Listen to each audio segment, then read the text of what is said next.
another day, another edition of the World Team League.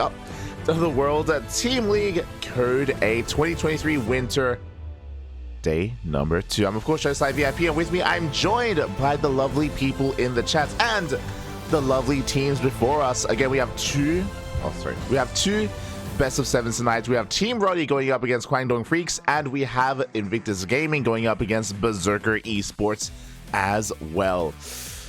Oh boy, some pretty intense matches here. We had a wild time last night casting Twisted Minds versus Mystery Gaming. It was amazing. It was beautiful. It was a very close series. Likewise, we also had a great time as well covering, oh my god, let me just double check, covering Matcherino Esports and Little Fairy. And now we're here to determine who else makes it through into the upper bracket round 2. Is it going to be KWANGDONG FREECS or Team Rotti? The TVTs. The TVTs are before us, and yeah, we do have, we are going to be kicking things off with TY versus uThermal. We have Keen versus CuKu and Sue versus Special as well. Hold on, let me just double check. Just checking some of the. There we go. Just checking some of the audio levels, but we are good. And yeah, I mean, this is going to be a really interesting one. So I said something similar yesterday when it comes to some of the older players from Mystery Gaming. Basically Bunny, right? Like Bunny, he hasn't been active and he struggled yesterday. He struggled against Young Yakov.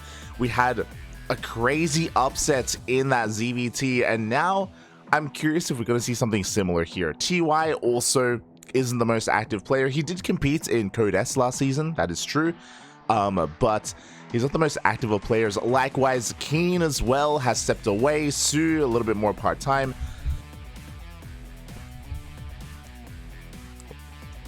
So yeah, it has been really interesting to see them like come back to the game, come back to competitive play, and how will they compare against some of these players that are more active? Some of these players like uThermal, CuKu, Special. I don't think this is going to be too one-sided. I do think that this is going to be a little bit closer than we otherwise would have expected. Again, TY, Keen, and Sue, they aren't in their prime like they once were. So, yeah, this is going to be close. I want to believe. I want to believe it is going to be close. Oh. Feels voice, man. Okay, we're good. We are good. And yeah, we're going to be kicking things off with TY versus uThermal. Ah, it's beautiful, Bobby. It's beautiful. Welcome everyone in the chat. I do see Bianidus, Slowbro, Babylings as well. Sounder, welcome to the stream. Welcome. Do appreciate it. Do appreciate you guys dropping by. And we do have a couple of TVTs here to kick things off, and I'm always excited. I'm always excited to cast uThermal as well. He's a very unique player. He's a very borderline cheesy player as well. He comes in with new strategies, with new kind of ways to approach the game as well. And yeah, I'm curious to see what he brings to the table here and how he's prepared for TY. I think uThermal is ideal for this kind of format, for this preparation league format. Again, the players, they've known about their opponents for a couple of days now. They know about the map ahead of time. They have preparation when it comes to the loser's pick as well and their map of choice. So players like uThermal, players like Lambo is another good example. Players that are very like hyper fixated on preparing for their opponents. They kind of have like an advantage here coming into this. TY, I'm not too sure. I'm not too certain how much he would prepare for a player like uThermal. I almost said Rotti. Just looking at the team names. I don't know how much he would prepare specifically for a player like uThermal. So yeah, because of that, I'm curious to see how this does play out. Here we go. We're getting into our first game, and spawning in the bottom right hand corner for Team KWANGDONG FREECS, it is TY. Oh, hold on. Bam, there we go. And spawning in the top left hand corner, we have as opponent, we have, oh my god, the YouTube man himself for Team Rotti, it is uThermal.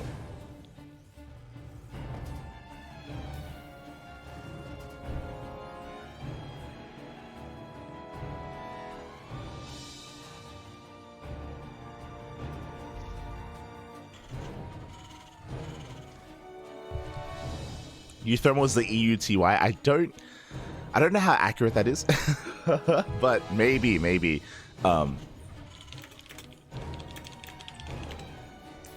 As we are getting into this, and yeah, TY, he himself, like, he is not the most standard of players. Like, in recent times, we have been seeing a lot of TY's mech, and I wouldn't be surprised if at some point in this best of 2, TY does whip out his own variation of mech. When I say his own variation, TY has been very fond of this kind of Banshee-centric form, where he prioritizes, of course, Hyperflight Rotors, he goes into Banshees, and he goes into, like, tanks from there as well, a more slower, but still a little bit active in a way form of mech, and he's been having some mixed results with it. Finding success in sometimes, and in some instances, and struggling in others. So yeah, we'll see how he can perform here against uThermal. I'm sure uThermal is fully aware. I'm sure he watched GSL. I'm sure he's been watching and studying TY well ahead of time, so something like that I'm sure would not catch him off guard. For the time being though, we do have uThermal going for an economic opener, going for a Rax expand. Meanwhile, TY across the map going for a double gas opener instead.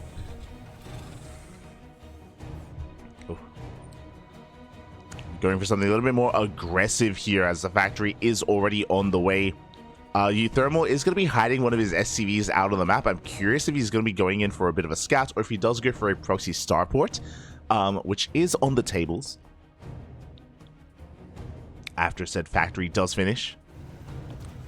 But now back at home, uThermal just playing it out very safely here with the CC on the high ground, working on that factory, working on that add-on swap. Meanwhile, TY just going for straight up 1-1-1 opener.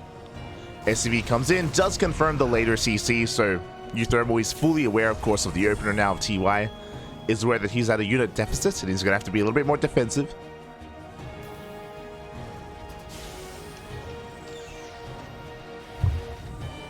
Is going to be chilling out back at home instead for the, at least, beginning here of this game.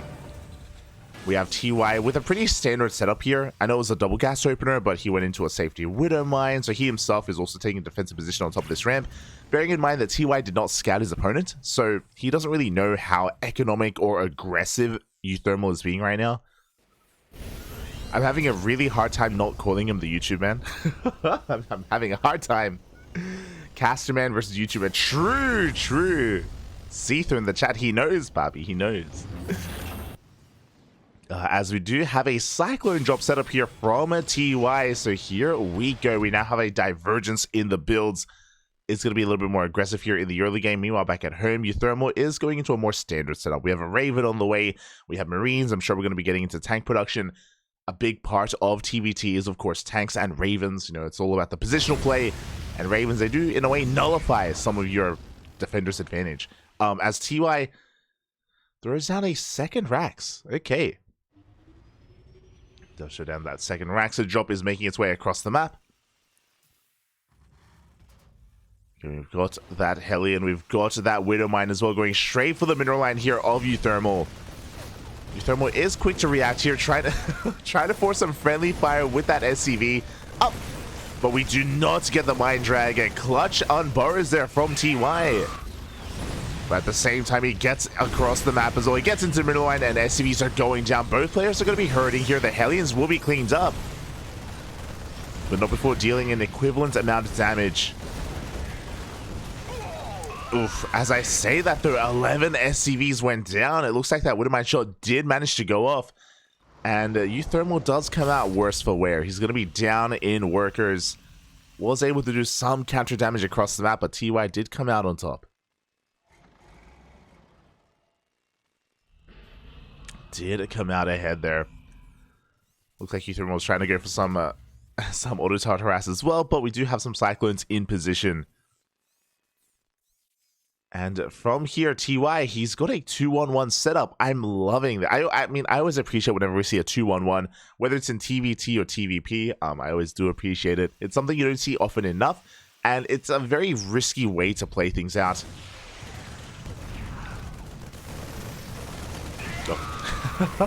As it looks like production, they're just making sure the music is working, trying to make sure everything is on the up and up. But yeah, Stim is on the way, medevac as well, so we can get into drop play. Meanwhile, we see uThermal going for a more standard setup. I mentioned earlier about like his Raven into tanks. Now we have Vikings on the way, so we do see uThermal going for a more standard, slower approach to TVT, focusing on tanks and air superiority or air control with those Vikings. And this means that the pressure is kind of on TY. Like TY, he's hindering his own Viking production. He's slowing down his own tank production as well in favor of making this drop work. And we'll see if he can pull this off. Here we go. The army is going to be moving out. Again, this is going to be hitting with stim. That is the big advantage that TY has with this. He has his Ravens. He has his Medevacs. At the same time, uThermal does move out. Is spotted by that Marine of TY. And TY has to make a choice. Does he meet up with the army or does he just go for his push? It looks like he will go. He will commit to the main. A massive Dune drop into the main base. uThermal, he does not have much at home at all. He has to commit to the base trade. There's no other way. The production is under fire. The boys, they have to be pulled. Raven has arrived for auto turrets. The SCVs are doing a lot of work, to be fair. That auto turret was a little bit late. But the mineral line goes down. At the same time, uThermal, he goes across the map as well. Again, we are going into full base trade mode. But the difference is that TY is camping the production and uThermal still has not made his way up the ramp. We have a disable though, and uThermal is now getting on top of the production, getting on top of the factory, the Raxes. He's getting into a better position. A couple of units are trickling out here for TY. He is mustering up an army in his main base. And we're going to need to have a look at the unit stat. Combat shields is 10 seconds away. Oh my god. It's going to finish. Combat shields is going to finish just in time. Is it going to be enough? Marines are rallying into the main. There is no way out. The orbital trying to escape. Likewise, we do have uThermal defending with some Vikings. Up! The one Viking to defend. uThermal, he still has mining. He still has SCVs working away at that natural. He did, not anymore, but... as uThermal is going to be floating that CC away. He has a ninja base in the bottom left-hand corner of the map as well. And as we take stock, TY has a larger army. uThermal has an economy. Ooh, as TY does shoot first with those Vikings. As I say that though, uThermal, he has extra Vikings. He will take down the units here of TY. And I think uThermal, he can collapse on this. Yeah, there we go. He disables. He's diving on this small force. TY may have had a larger army, but he was fragmented, and now he's going to be losing everything. He loses his army in the main. But TY has another force towards the left. He's getting his base back up and running. He's got 2 tanks. Got a decent amount of bio and marauders. He's got a full energy Raven as well. And things are going to settle down. So uThermal is going to be on 2 bases.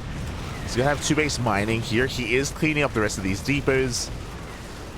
Production is underway. TY has got 2 more Raxes in production. uThermal has got his own Rax in production as well. Now, because of these Ravens, technically uThermal could try to break this position. Like, either player, right? uThermal does have some Ravens available. TY likewise also has some as well. Oh, but there's not enough energy. There is not enough energy, and I'm not too sure about this. We have the disables on uThermal, and just like that, TY, he collapses in this army. GG gets called. And uThermal will take... Sorry, TY will take game number 1. uThermal will tap out. Ay. uThermal, he came into that fight without energy on that Raven. He couldn't really make use of it, and... alas, we saw, despite having the tank lead, he was disabled instantly. TY taking a great fight. I may have, like, mixed up the names towards the end there, but it's like, you got what I was saying. And GG. A wild game. They're ending in a base trade. Of course, a base trade that TY initiated, and he was in a better position from the beginning. Like, again, he came into the production. He was preserving more of his units as well. I do think that uThermal was trigger happy, like being a little bit critical about the finale of that game. We saw that uThermal was up 2 bases, so technically if the game went on a little bit longer, he would have been able to surpass TY when it comes to his economy. In saying that, it still would have been, it would have been close. It would have depended on like how passive the players would have been from there when it comes to building up their SCV counts. TY was faster when it comes to the production because he was able to save some of his buildings. He was able to float over and save his starport, and he also had 2 Raxes finishing up. So arguably, TY would be able to get into his production faster and build up an army faster. Regardless, obviously, uThermal, there was a bit of a misstep there by committing to that fight the way that he did, and GG, well played. Just like that, TY does take a lead in this series, and now we're getting into game number 2.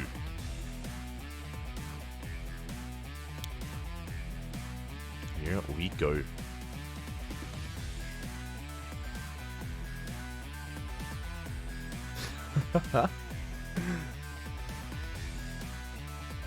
GG, and it looks like uThermal has chosen the map here for game number 2, and it is going to be on Royal Blood.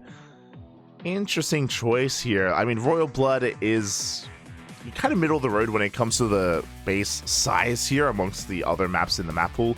But we do have some really good locations for proxies, whether it's proxy starport or proxy Raxes. There are also, of course, the gold bases to consider as well. And uThermal, he is one to mix things up and potentially go for something crazy like a gold. In TVT, I'm not too sure. We have seen gold bases being taken in PvP and PvT. Not too familiar with the TVT matchup and the consensus on the gold bases and whether you can even get away with something like that. So I am curious. I'm curious to see how this does play out and what uThermal has in store for us. I mentioned this earlier. I do think that uThermal, he's a really smart player. He's really good at preparing for a series, and specifically because this is map of choice, I'm sure he has been kind of ruminating over Royal Blood for quite some time, and he's coming in with a plan. I want to believe.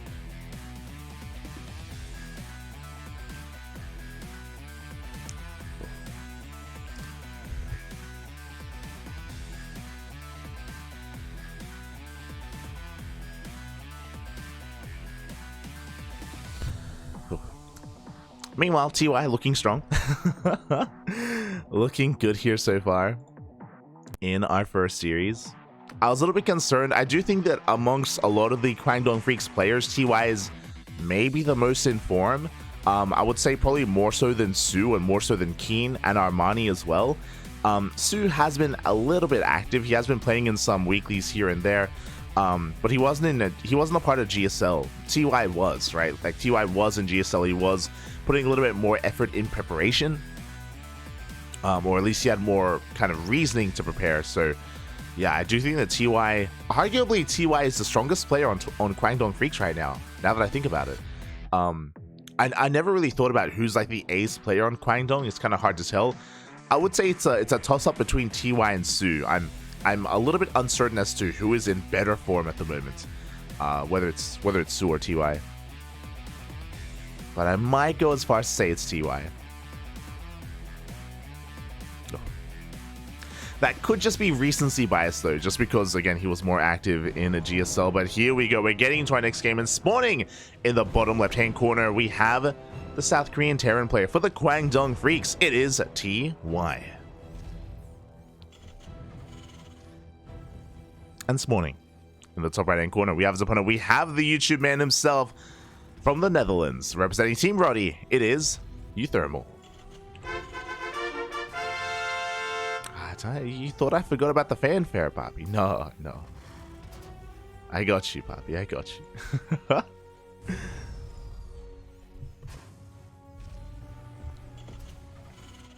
Hold on, I'm just gonna be updating the title. I'll also try to get predictions underway as well.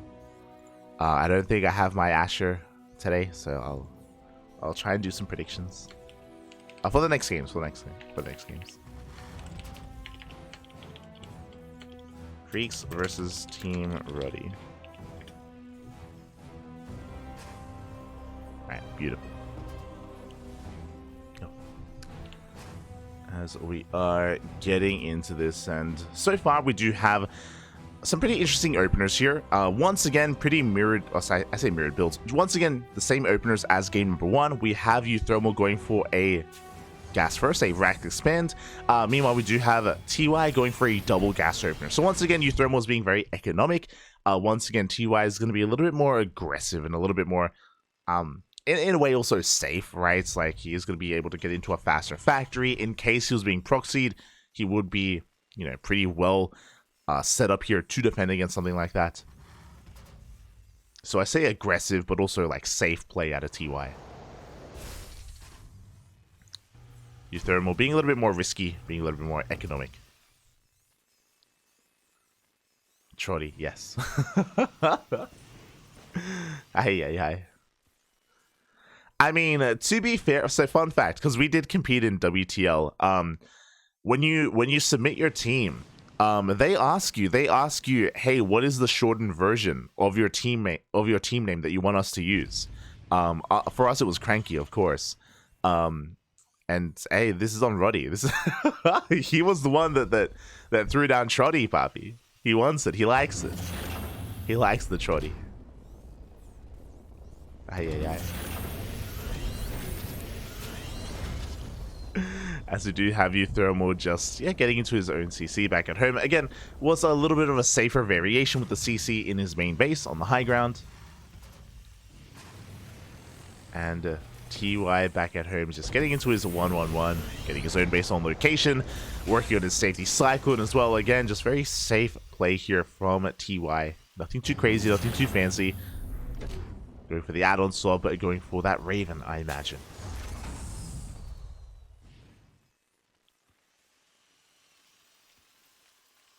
Is that safe for working? Oh. Oh no. Wait, is that something bad? Wait, am I missing something? Oh, do I want to look this up? Aye.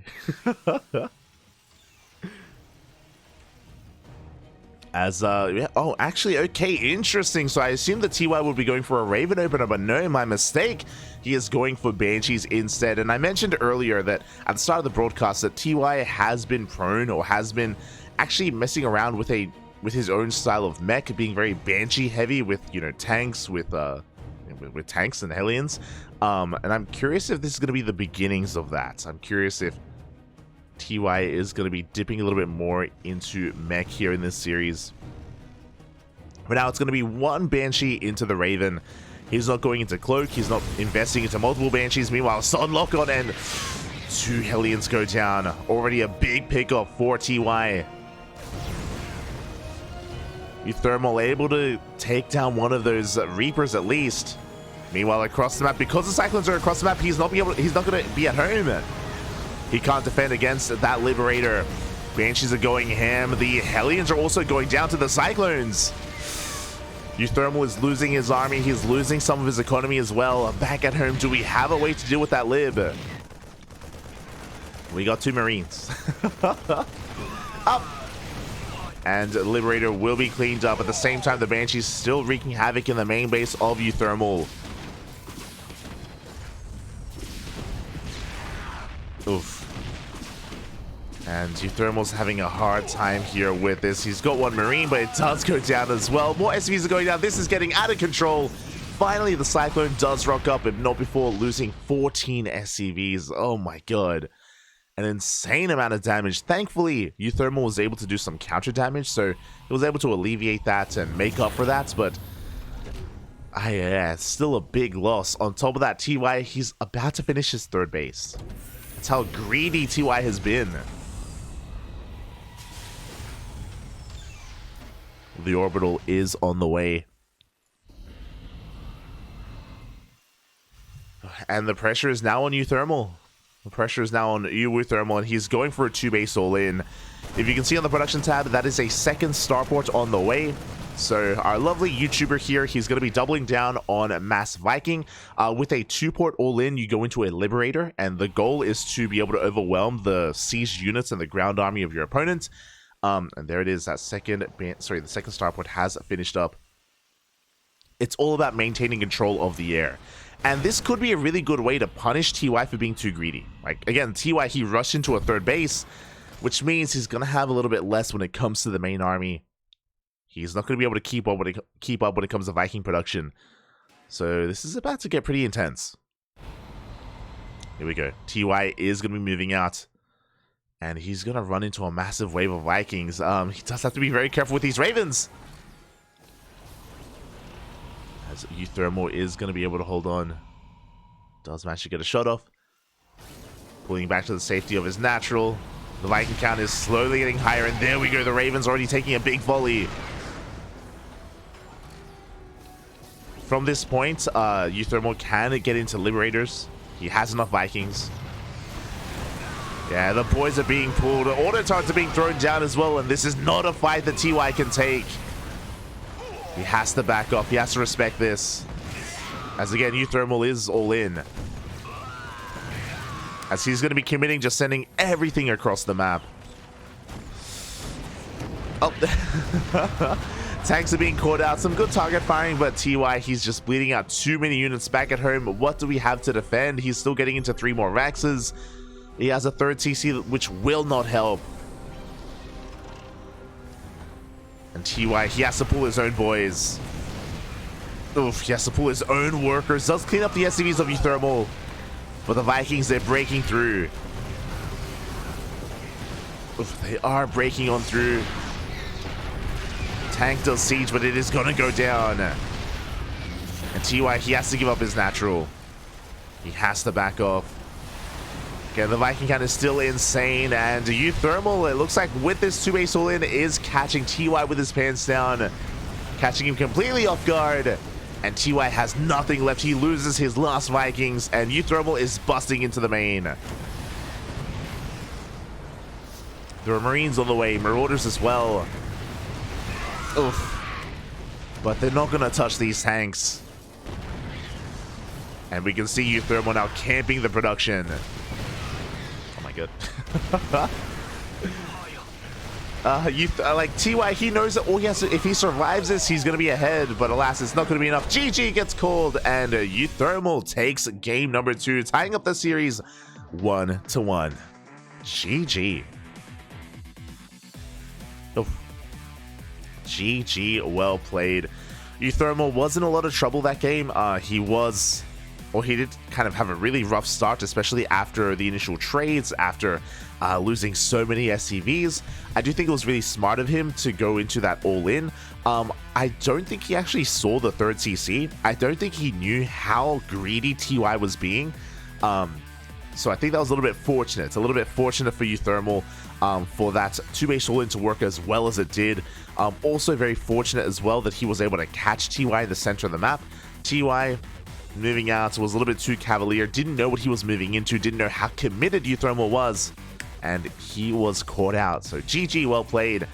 uThermal was able to fight back, and we are tied up 1-1, getting into our next best of 2. As a reminder, if you haven't tuned into WTL before, these are best of 2s, not best of 3s. So we won't get an ace match between TY and uThermal. We're going to be leaving it at 1-1. And we're going to be moving on to Keen versus CuKu. Here we go. It just reminds me of Throat Go. Oh. Oh no. You're an animal. You're an animal. Team colors don't match player colors. It's a little bit difficult to like. Very often my brain says the wrong name just because the teams aren't like correlating with the player colors, unfortunately, but it's fine. It's fine. Don't worry about it.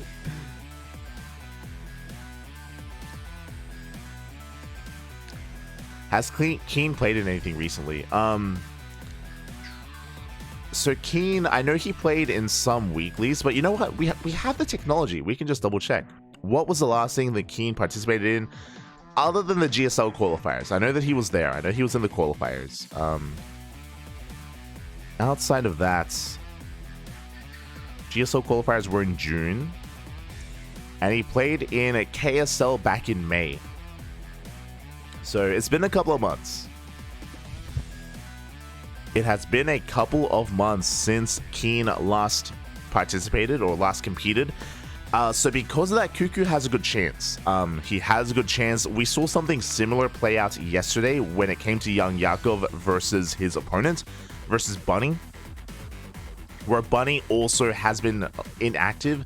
Bunny also has been playing in GSL, but that is it. Hasn't really played in any weekly tournaments. So very similar story here for a lot of these players. TY, Keen, Sue, Bunny, they're all part-time. They're not full-time players anymore.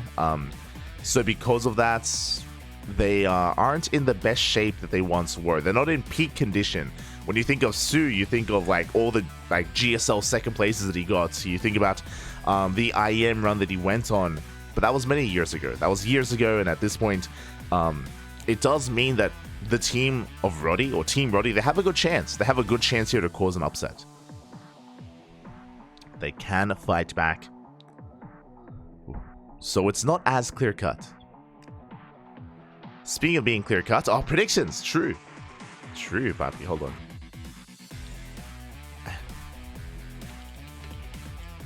Un momento.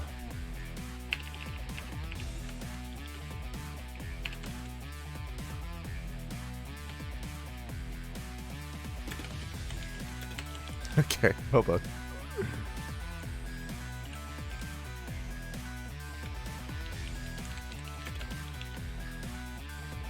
All right. Ay.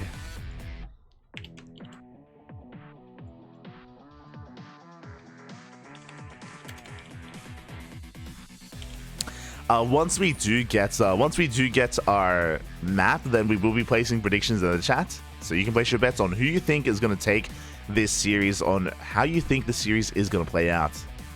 It's up to you. So I'm not leaving Jenny out of this. Este baby.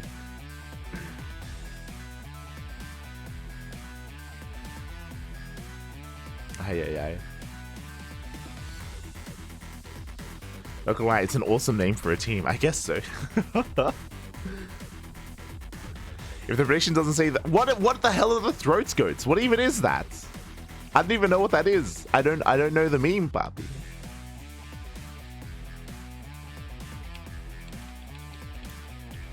Rotterdam throat goats. Is that a thing?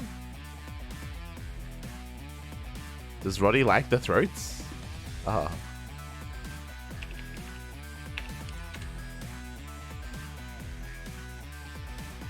Hey. Keen playing GSL qualifiers right now. Oh, right. I forgot the qualifiers are today. Oh, no. The qualifiers are today, right? That's brutal. Are they today? I know that they're this week.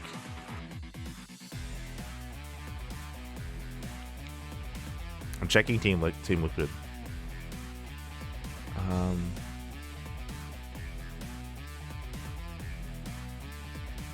GSL qualifiers.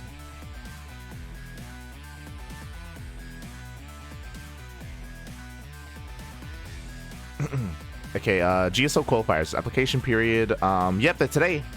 Wow, that's unfortunate. I mean, the GSL qualifiers are taking place online, thankfully, but they are today.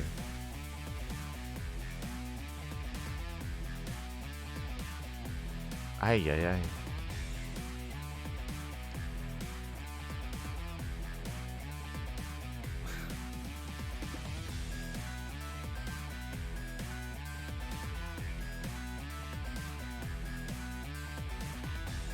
Playing online? Yeah. They're playing it out online.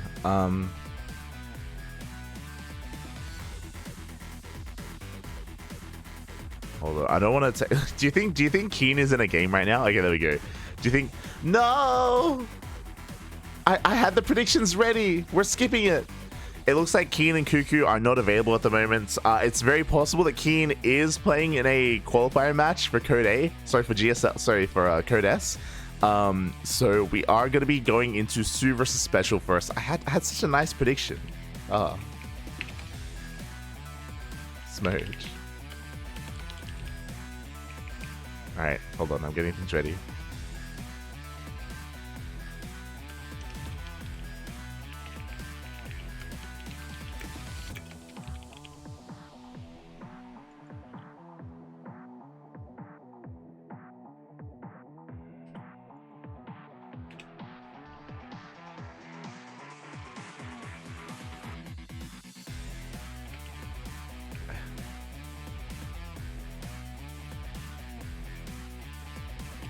What do I type for this? I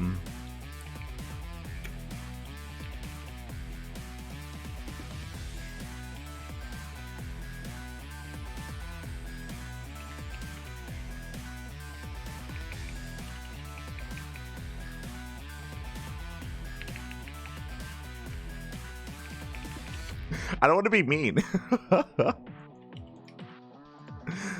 I'll just leave it as Sue. I'll just leave it as Sue. All right. Yeah.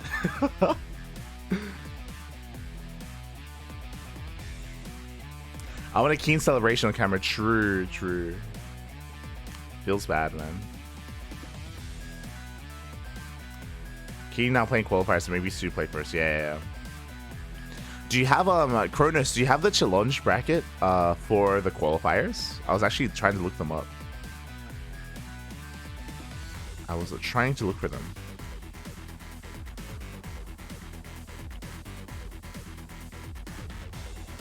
Qualifier. Keen is... Oh, he's waiting for Creator versus Bunny.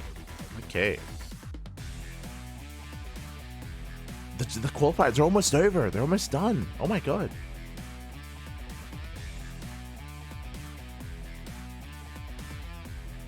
I'm catching up. Who was playing them? State played?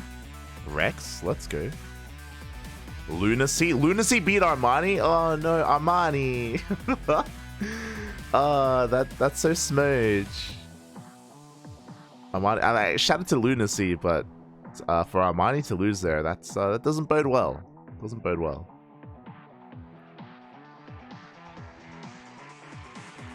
Alright, predictions are open, and here we go. We're getting into our next game. Spawning in the top left-hand corner of Grass Farm, we have, for the KWANGDONG Freecs, it is Sue. Ooh, going for a 15-15. And spawning in the bottom right-hand corner, we have as opponent, we have the Mexican Terran player representing Team Rotti. It is Special.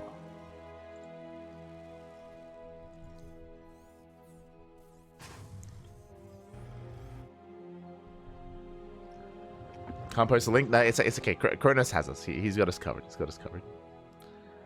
But if you're interested in the GSL, you can check out those the challenge links in the chat. Thank you, Kronos. Thank you. There's no stream for GSL, but we will most likely cast the qualifiers via replays. Replays will be available, and I'm sure we will be casting them here on the channel in a couple of days, or maybe next week. Maybe next week. Until then, though, we are getting into this, and so far, Special is going for the low ground 2 racks. Sue did go for a 15-15 opener, 15 hatch into a 15 spawning pool. So Sue very clearly is up to date with the current meta. Oh, let's go. So with this opener, Sue, he's going to have faster queens. He's going to have a more secure setup early on, I should say. He is going to have later link speed, but he can actually skip link speed entirely if he so chooses, and he can go into something like faster roaches. As I got ahead of myself, this is not the 2 racks opener, this is the special opener, and that is a racks as well as a factory on the low ground. Now, fun fact, Special was the originator of the low ground 2 racks of the Beyond opener. I'm pretty sure Maru, if I remember correctly, he said it in an interview. I say in an interview. I remember Zombie Grub did actually ask Mario about it, and Mario and Beyond, they did kind of take it from Special, and then they refined it themselves, and they just kind of went to town with it, and they turned it into what it is today. Special, though, for a very long time, for many years at this point, has been very fond of this opener instead, going for the low ground racks and factory. Can be very greedy behind it, and very aggressive as well. It's the special opener. Let's go. I bet twice and it acts like nothing happened. Then I checked the PC and I indeed did bet twice. Oh, let's go. Double that. Put the house, Papi. The house. Let's go. But yeah, I think I would go as far as to say the Special is the ace player of Team Rotti. He has the best chance to bring down a player of the caliber of Su. I want to believe he can pull something like that off.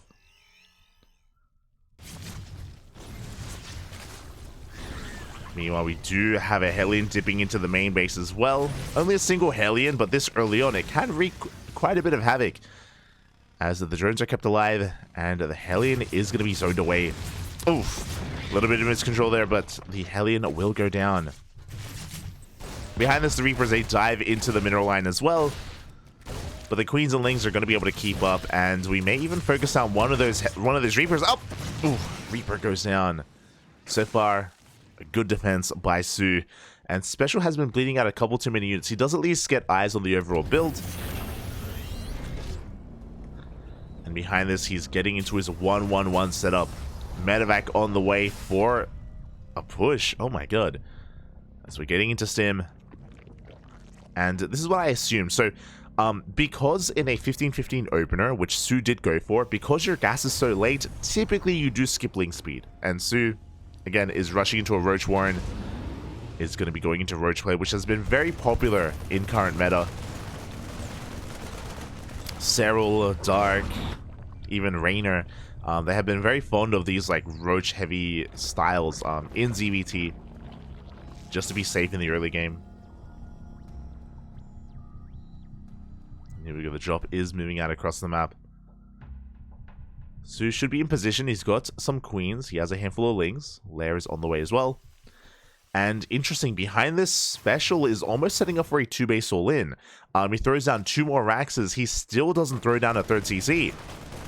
So very aggressive by Special. Is going to be dropping at the 3rd base. Dragging the Queens out of position. A Ling speed has kicked in. And the Roach Warren is now done. We even have a couple of Roaches on the way. So again, Su should be safe, but the Roaches, they're not out yet. The Hellions, they dive all the way into the main base. The Roaches, they pop out just in time. Oof. It looks like only 2 drones go down. Like, as the Hellions were going into the main base, the Roaches popped out of their eggs. And yeah, so far, solid defense by Su. He loses 4 drones in total, but that could have been so much worse. That should have been so much worse. Meanwhile, Special, he does finally throw down his 3rd TC. He's going for some Liberator harass. Now, this 3rd TC from Special is very late. There's still a lot of pressure on him to do more economic damage. And hey, he's doing it. He gets 2 more drones. Again, Special did delay his 3rd, so there is a lot of onus on him to get these worker kills. Just to make up for it. Because he is down almost 20 workers. Meanwhile, Stim is done. Getting into his 5-rack setup.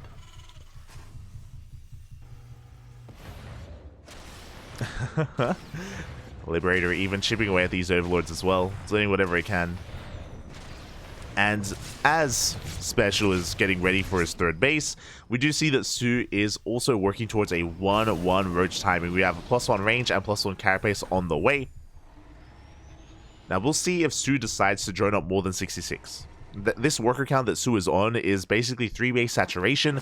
It's ideal here for like these big all-ins. We can get a 4th base behind this just for Larva. But I'm not too sure if Su intends to drone up at even more from here.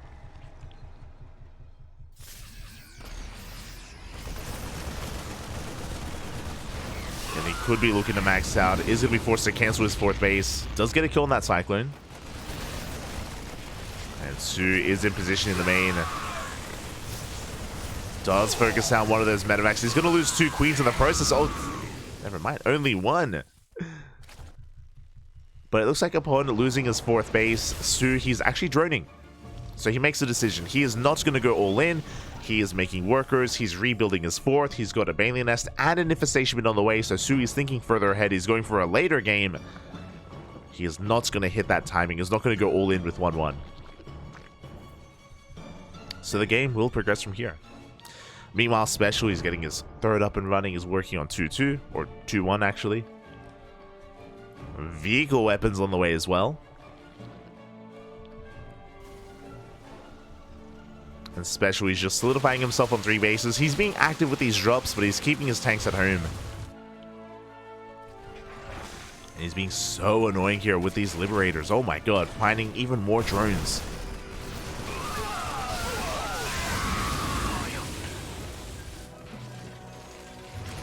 Three more workers go down. Special, he was able to snipe a Ravager in the center of the map. And Special will back up. Meanwhile, Su, interesting, he opts not to go for any safety infestors. Infestors are typically ideal in this situation just because they provide so much support for the Roach Ravager with their fungal growths. But instead, we use Infestation Bit to go straight into a hive. I believe no infestors were made. So it's a little bit risky, but thankfully for Su, Special isn't really focusing on a big push. Like, he's moving out with his bio army, yes, but again, he's keeping all of his tanks at home. He's not too committed.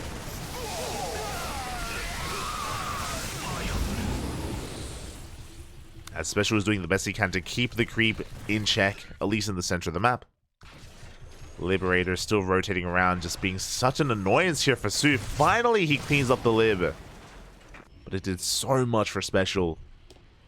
Meanwhile, Su, he's just refining his army, going towards +1 melee, Adrenal Glands, Ling Bane, Roach Ravager is the composition of choice. And as Special is getting ready for his move out, we already have Vipers on the way for Su. So even if we did have a tank push, Su will have an answer for it. Oh, but we do have a Doom Drop getting ready for the main. Su not quite in position. His main army out here in the center of the map, and that will create an opening for Special. And you can see it on the minimap. The Doom Drop is going in. Su does have some units in position, though.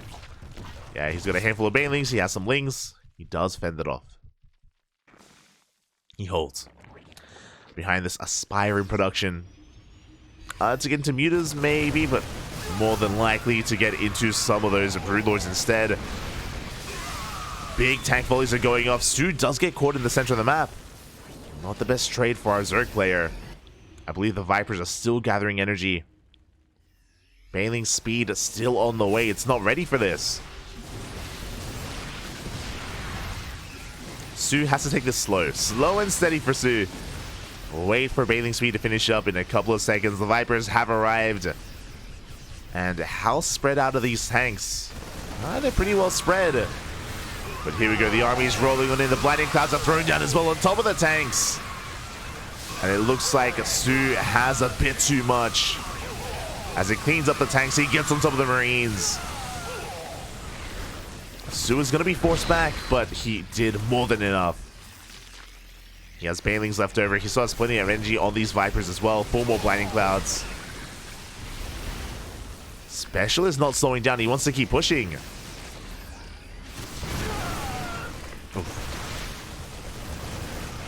But again, the Vipers survive. That's the problem right now for Special. The Vipers, they survive. They live to fight another day.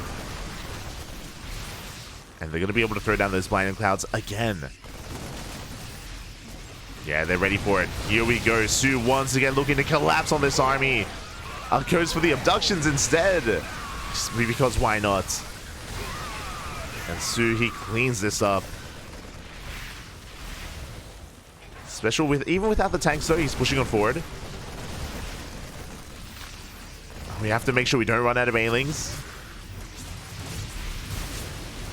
Another tank has arrived. Special so close here to breaking Su. Su just waiting for his Vipers. It looks like he has to give up this base. He did double expand, so he does have bases to rotate over to. As Special is just in the midst of taking his 4th base. I appreciate as well. As soon as the base goes down, Special gets the hell out of here. He's like, I'm done. He doesn't want to overextend. He doesn't want to throw his army away. He backs off. He got the hatchery. He's taking his 4th. He's calming down. Likewise, Su didn't lose any workers. He may have lost a base, but he double expanded at the same time. He did double expand, and he's going to be able to keep his worker count pretty well in check. Liberators are coming in to harass.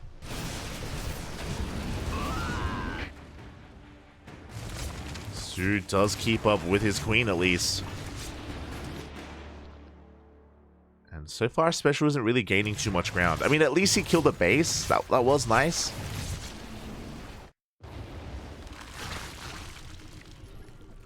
That has been spotted. Greater Spires on the way for those Broodlords. Oh, the space is looking quite exposed here. The Liberator is going to be able to take control of the mineral line. There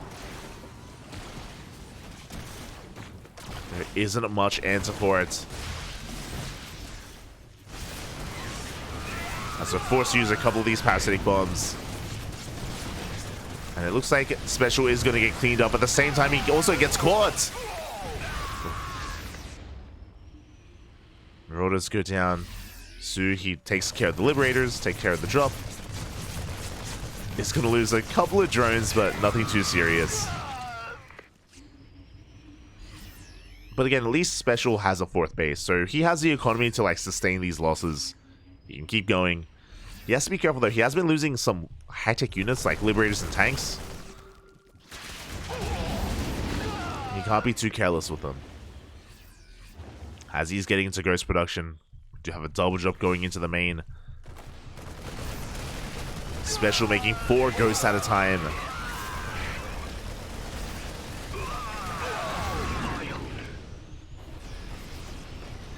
And there are those Corruptors. Bearing in mind that the Greater Spire is done, Su, he can get into Broodlords. Thankfully, Special is ready for that in a way. Like, he's already making ghosts. He has an answer for the Broodlords. Takes down the forward hatchery. Su just a little bit out of position.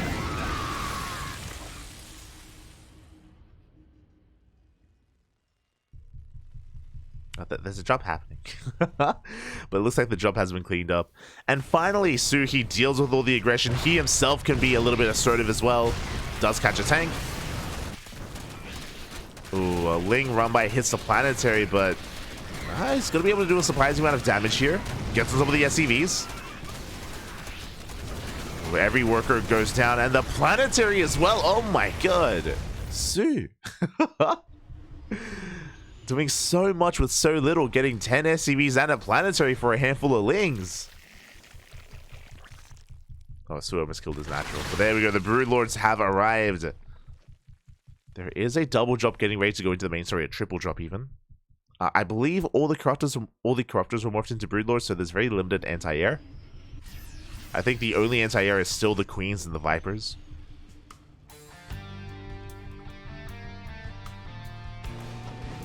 Oh, and Su wasn't quite ready for this.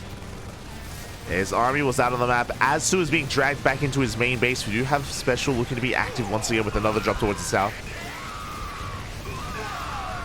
Oh my god, these Lings are going crazy. They're cracked, Bobby. They're cracked.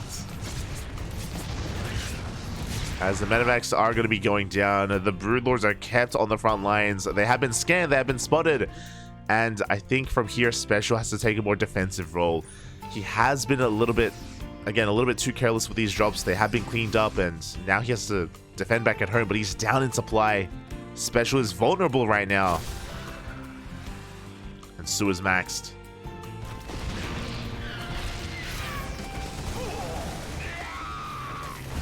Yeah, forces the unsiege. Ghosts have arrived, but Su, he's gaining ground. He's pushing up the ramp. We do have a couple of Vikings. Again, no Corruptors. But Special, he's pushing on through anyway. The bathing zone roll on in. They're not going to find too many connections.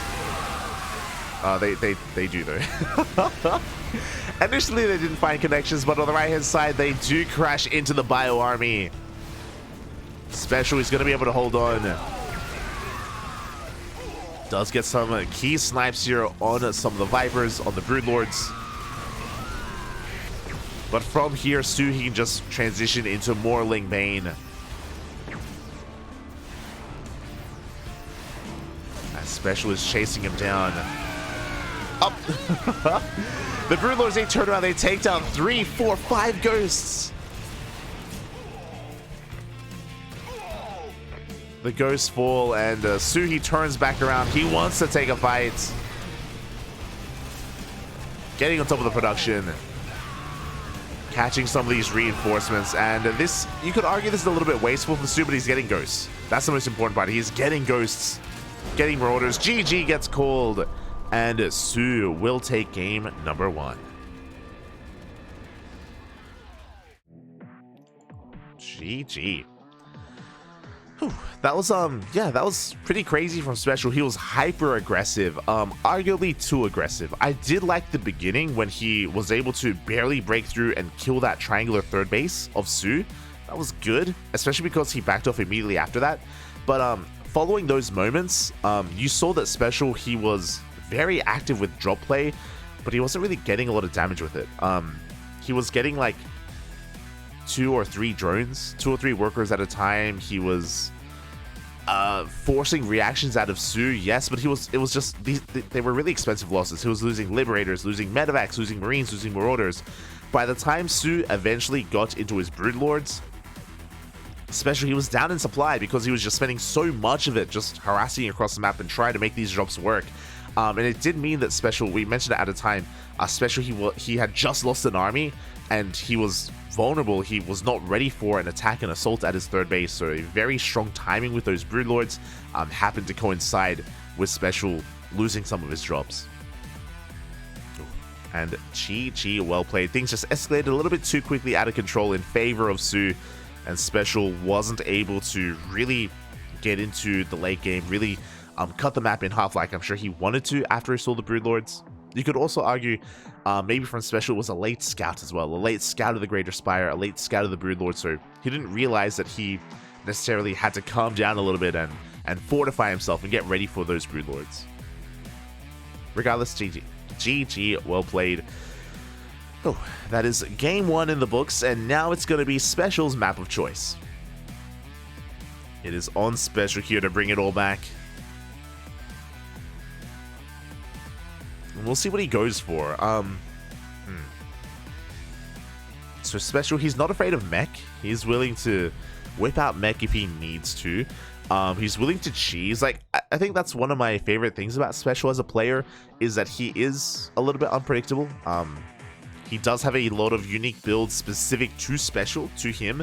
I think an example of that is he's very fond of like the 2-base, 2-port all-in and TVT. Against Zerg players here, he's very fond of his low ground racks into factory.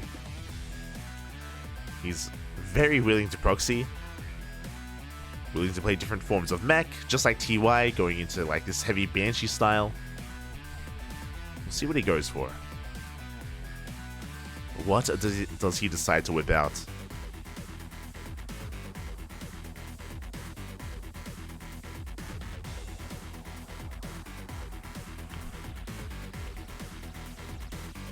We shall see.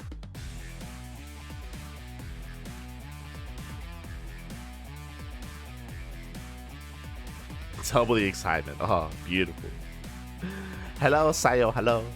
Welcome, welcome. Bienvenidos, bienvenidos. Thank you so much for everything you do, Sayo. Or Sayo. For those wondering, SE Boy Sayo in the chat is an admin. He's one of the big names behind the scenes working on WTL, working on Masters Coliseum. So thank you. Thank you so much. Appreciate you dropping by. Appreciate it. Always, always.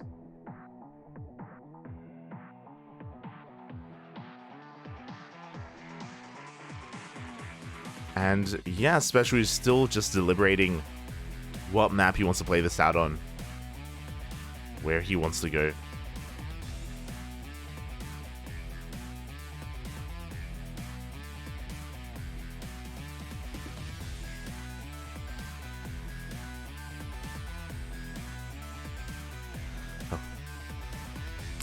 Outside of that, do we have any other updates in GSL? Let us double check.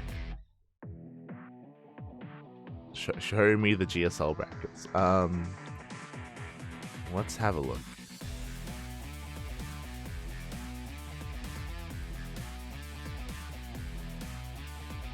GSL round 2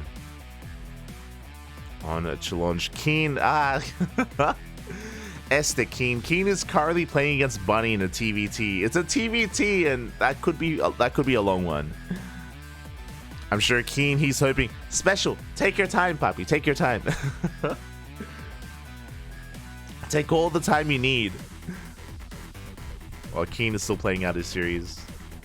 Now, thankfully, Keen is in a qualifying match, the last qualifying match, so he doesn't have to worry about another series after this, and he's going to be well warmed up for his eventual match. He just 2-0'd Ryung, which is really impressive. Oh my god. Like, Ryung is a damn good player, especially in the TVT matchup. That doesn't bode well for CuKu, not gonna lie. Doesn't bode well.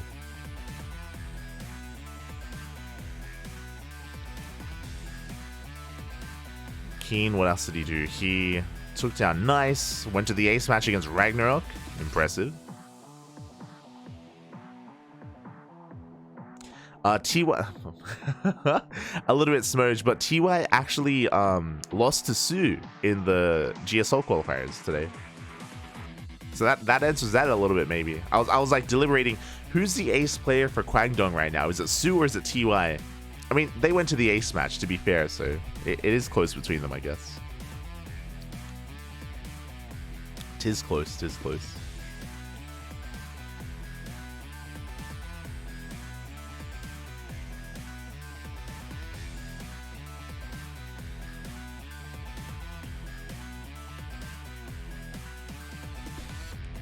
The keen clap, Bobby. The keen clap. But yeah, after this best of 2, if Keen is still mid-series against Bunny, and if he is unavailable for his match here, then we may get a walkover, which is less than ideal. But I do know that like the GSL qualifiers take priority, obviously. Tis the biggest event for the Korean scene, so it would make sense for Keen to prioritize that. But ideally, he's able to play both. Fingers crossed. Fingers crossed.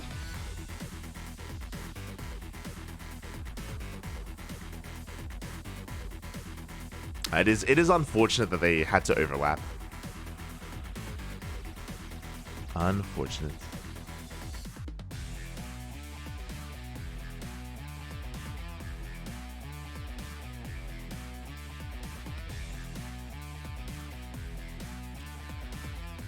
But yeah, I'm actually not too sure what's going on. I guess we're gonna go on a short break. I don't know if maybe Special just asked for a moment or Sue asked for a moment. But I guess they're still just figuring out where they want to play, where they want to be. So take this moment to hydrate, set your roaches. We shouldn't be too long before we get into game number 2. See you soon. See you soon.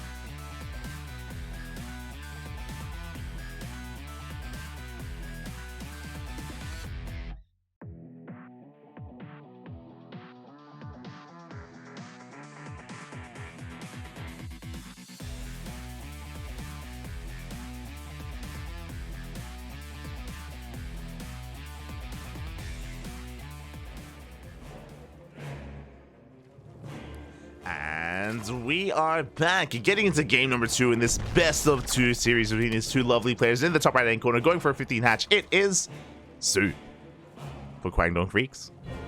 And spawning in the bottom left hand corner, we have his opponent for Team Rotti, the Mexican Terran player. It is Special, aka Juanito. And again, this 15-15 opener in ZVT has been very trendy as of late. Very trendy indeed amongst players like Ragnarok, amongst players like Dark, Serral as well.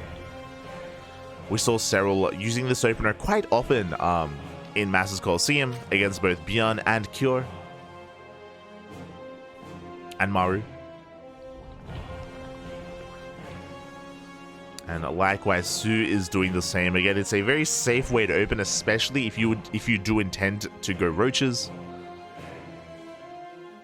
You do have to sacrifice on a third base, but just because of the current meta, I mean, more often than not, you are contained to 2 bases anyway, just because of the prevalence of these 2 racks openers.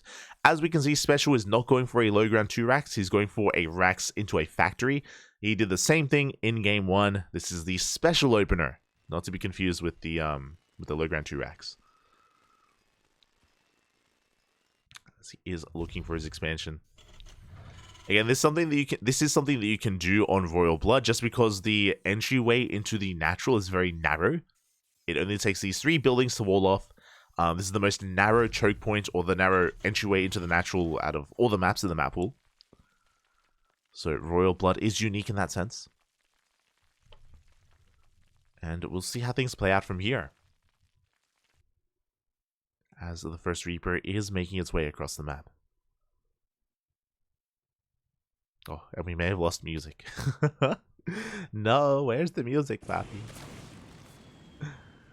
As the Reaper is making its way into the main. Gonna be dancing with these Lings until the Queen pops out.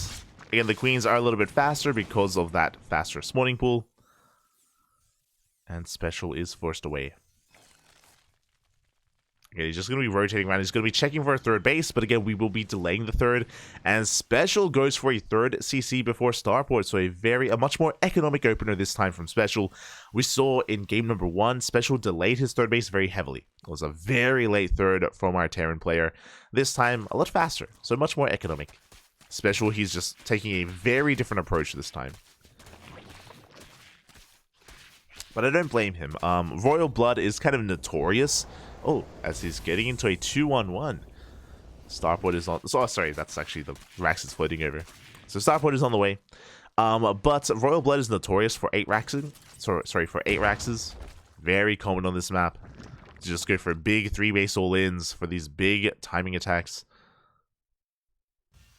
And that could be what Special is thinking of further on down the line. Until then, the Reaper is just going to be dancing between the bases. Third base is thrown down as well for Su. And Special is soon to hit the field here with his Hellions. And, oh, he's going for a Banshee follow-up. So it is 3cc Banshee. Very standard. Very by the book from Special. From Juanita. For those wondering, we are casting from a clean feed, so we have no control over the music or the in-game sound. There we go. It's coming back. Beautiful. As we do see the Lings do deal with that Reaper. In the main base, we have a Roach Warren thrown down. I mentioned earlier that typically when you go for a 15-15, it doesn't mean you're going to be going into Roaches, and that is what Su is going for, just like the last game. Again, this has become very common in the current ZVT meta. For better or for worse, this is the go-to.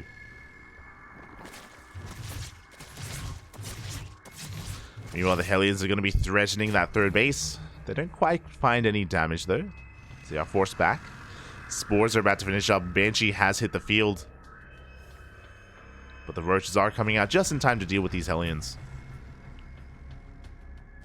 Deal with this army.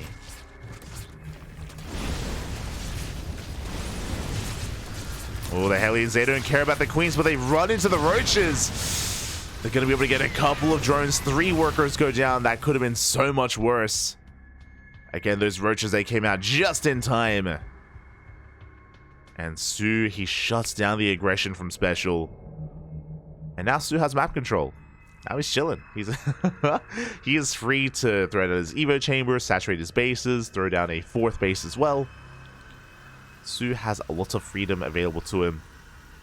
Meanwhile, Special back at home is still building up his forces, getting into his tank production. 1-1, Stim, 3rd base. And we saw this as well in the last game. I really like it. Su, he's going into a very fast infestation pit. Like, he doesn't even have 3-base saturation, and he goes straight for the pit. We saw last time this was to rush into a hive and rush into Vipers.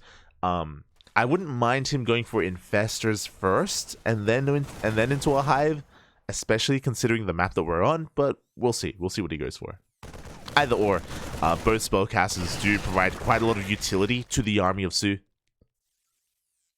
Whether it's Fungals or Blinding Clouds. Meanwhile, Special, so far unscattered, but he throws down a very fast 4th CC. Okay, so again, very economic at a Special. I was assuming he was going to go for an 8 racks and he was going to be hyper aggressive on 3 bases, but no. Like, he's moving out with a drop. He does take down an Overlord. He takes down the Overseer as well. He's being active, but he's being, again, very economic behind this. He throws down an Armory, additional Raxes.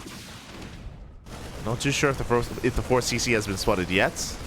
Special even looking to cancel the 4th of Su.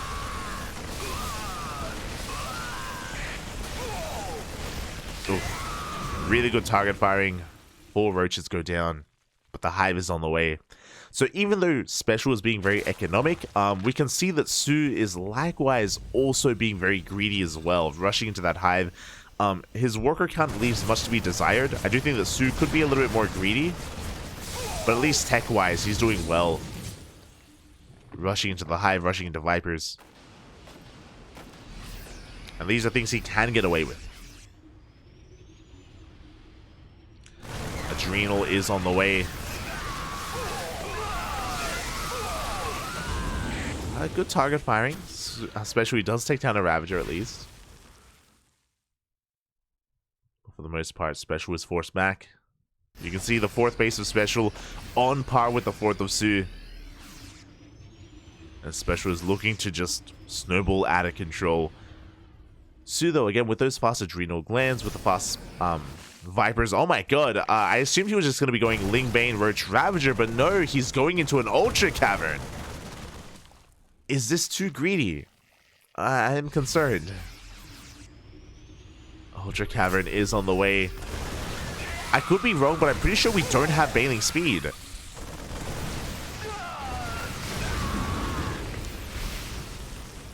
As we do see Su just forcing back the army. Yeah, the Bailings and Wildling. So he skipped Bailing Speed to go straight for the Ultra Cavern. I don't know if that's intentional. Bailing Speed still has not started. We do have the money for it. Uh-oh. And by the time the first attack arrives, if we don't have Bailing Speed, that could just be game. There we go. Just now, Bailing Speed does start. But Special, I want to believe he has the control to focus fire and snipe these Bailings. He wants them. And there we go. 3 Bailings go down. You do get a big power bomb on these medevacs. Oh god. Getting very softened up.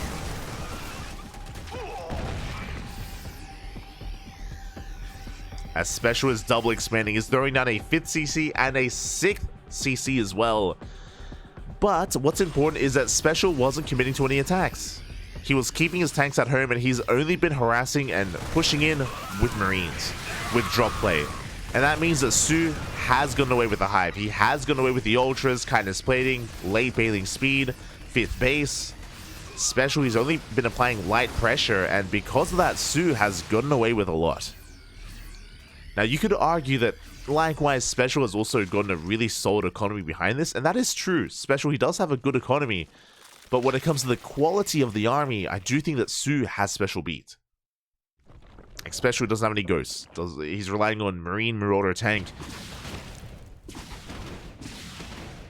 Sure, Special is maxed out, but so is Su at this point.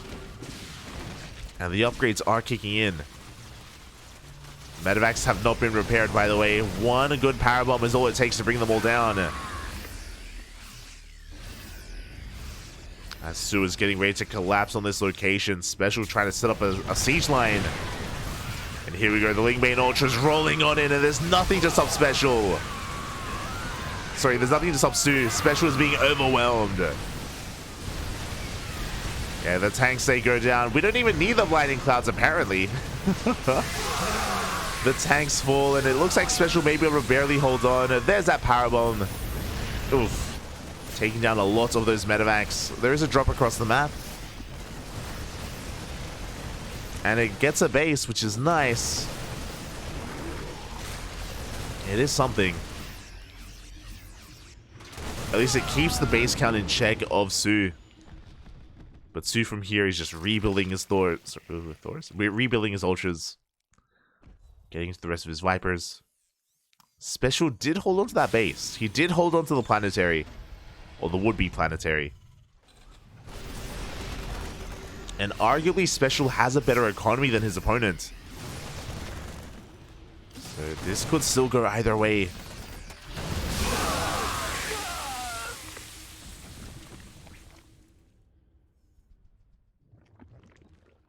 As Special is fortifying himself here, bringing forward more tanks, more turrets. His medevacs are still very low.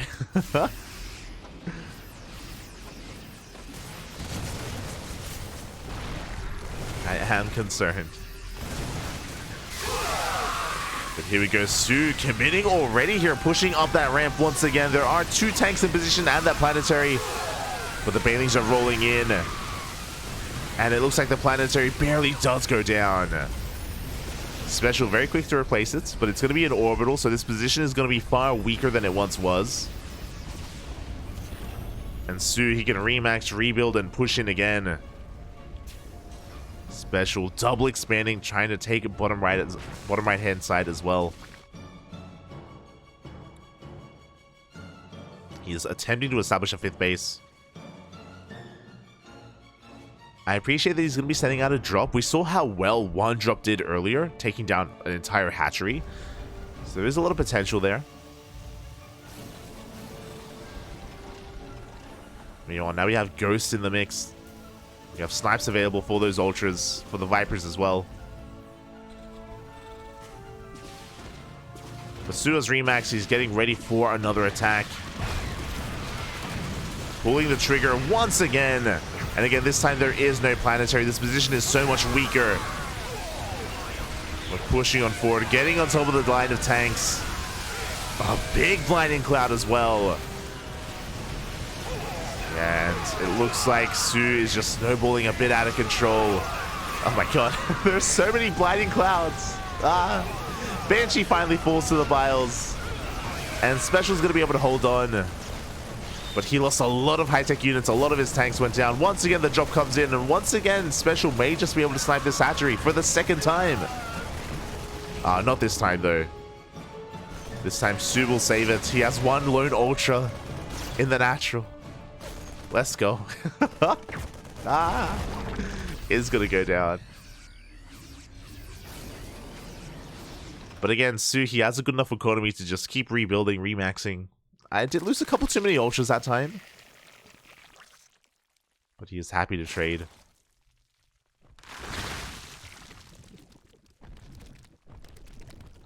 Now, what's a little bit scary is that I believe Su did not kill the orbital. So that base is still up and running. It's still operational. Like, Su was more concerned with winning the game, with ending it all. And Su also has very limited anti-air. The Liberators have arrived. I don't think there's a Spire. There's no Hydrogen. We have to rely on these power bombs instead.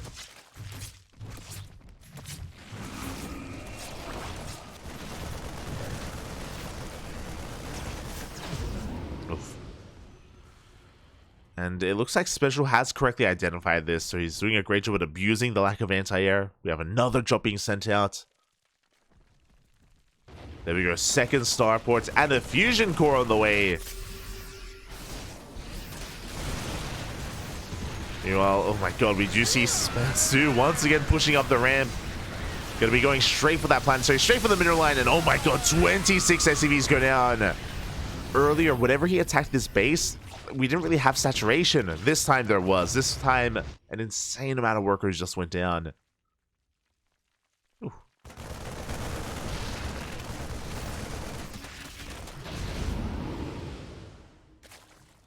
Su, he still doesn't throw down a Spire. He still refuses. I do think a Spire would complement his army quite well, but hasn't gone for it yet.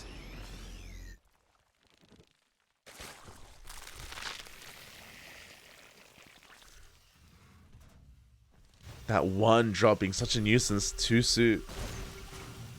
Especially just heavily muling, trying to get this base up and running. Remaxing at least. But it does, like, the reality is that even though it's special, he's remaxing and he's been able to, like, replace his army. This position in the center of the map, like, he lost his planetary. He's been losing his tanks. He's been losing his turrets. Like, it just still feels so exposed, so open. So he's pushing in once again. These Bailings are not going to be able to trade well. They do crash into the tanks. Yeah, this was not a good trade for Su at all. Oh my god. Wasting those Bailings. The Liberators survive. And just like that, Special, he has some momentum. Special, he could keep on pushing. He could try to take down one of these bases. Yeah, and Su, he has to give it up. He's coming with a couple of reinforcements. Oh, this army is heavily overstimmed, actually. Oh my god. He does get the hatchery in the end. Suddenly, Su's in a bit of trouble, and I do think a big reason for this is that he hasn't been teching. He hasn't gone into Broodlords, into Infestors. He has been brute forcing his way up that ramp, and that one fight was just a little bit too inefficient. And Special now has a really good chance in this game. Finally, we have Infestors from Su, but this may be too late. These Infestors may be too little too late. It all depends on Special. It depends on how long it takes for Special to move out. He's taking a fresh mining base towards the bottom right.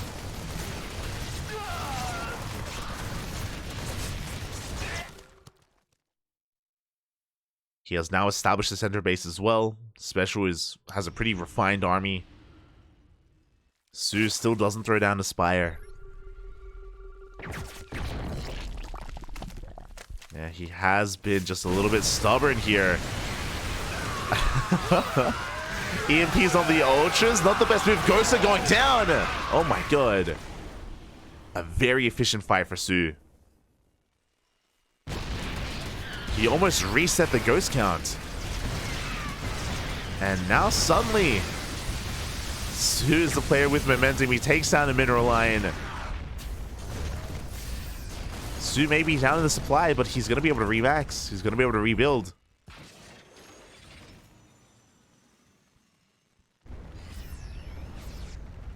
Here's Special, though. He unsieges his tanks. He's moving out.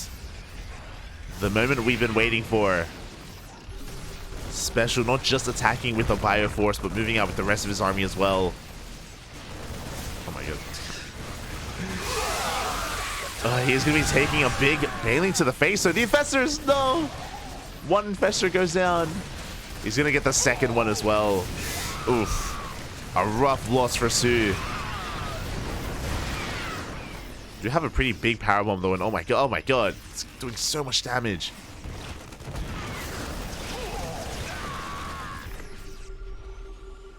Special is gaining ground, sniping one of those Vipers.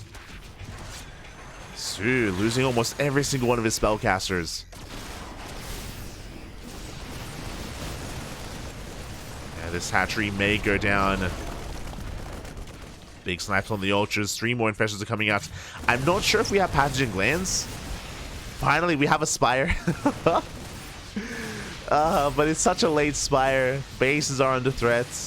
2 hatcheries going down here for Su. Big losses.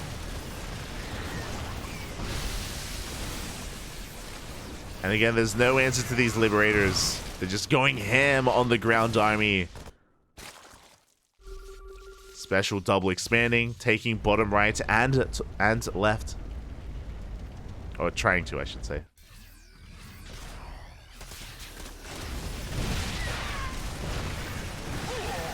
Oh, the Baileys, they want the SCVs! Ah, they get them! 16 SCVs go down. Oh my god, some big snipes. The Bungles trying to punish those ghosts, and a couple of ghosts will go down. The lone Ultras getting on top of the tanks, doing what they can, and it looks like they will not get a tank. A little bit wasteful there from Su. He does at least escape with his Infestors, with his Vipers. Needs to regenerate that energy. Liberators have arrived. There's still no answer to the Libs.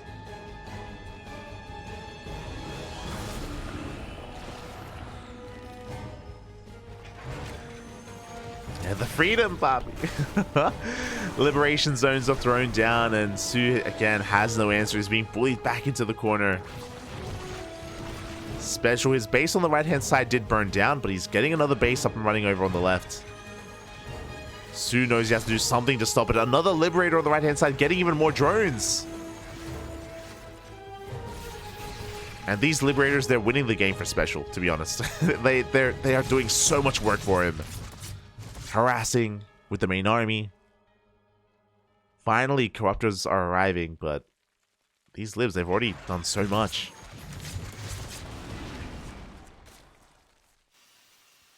Jesus, and talk about a Mulehammer. This is the main base, by the way, that has floated over.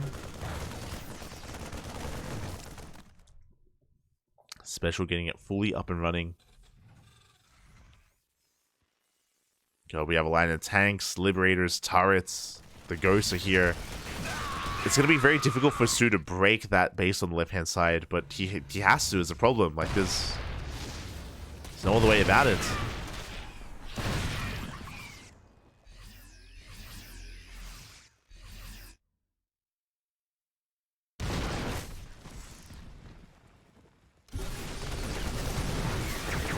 Here we go once again. Snipes take down one of those ultras. Su can't quite engage without his infestors, which I believe are still alive.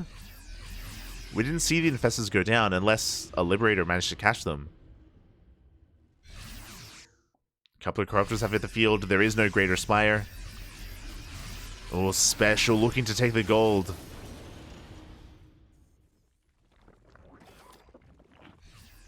And Special goes for a drop on the right-hand side. Is going to deny the gold base of Su. That's a kill, not a cancel. Yeah, Su, he's running out of gas. Running out of resources. Big fungal on the bio army, but the ghosts do survive. Yeah, the ghosts, they barely managed to... Oh, guys, spoke too soon! The ghosts get caught out. 3 ghosts go down, and we're not stopping at the same time, though. The jump across the map is getting on top of the mineral line. A lot of drones are going down. Both players are going to take some big losses.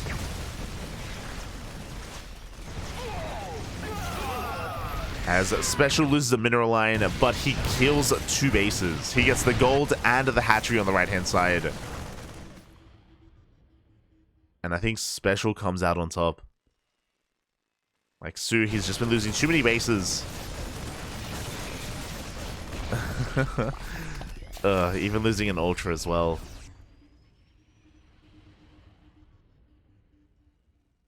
And unless Su manages to land a good fungal, like, I do think that Special can take this. You can see how many workers are left just not doing anything. Decent fungal on the Marines. Oh my god, the ghosts are going down! Oh, but we get some massive Widowmine shots on those Lings, and it looks like Special should be able to clean this up, should get the last Ultra up. Oof, does get it with the mine. Does get it with that Widowmine, and yeah, Su is really struggling to hold on. Vipers are going down, Ultras as well. Special. Oh. He just needs a little bit more buff. You can see Su is long distance mining from the gold base. That's how desperate the situation is for Su. Oh no, this is a Widowmine. Not like this, Poppy, not like this. No, 14! 14 drones go down to 1 mine. Ay, ay, ay.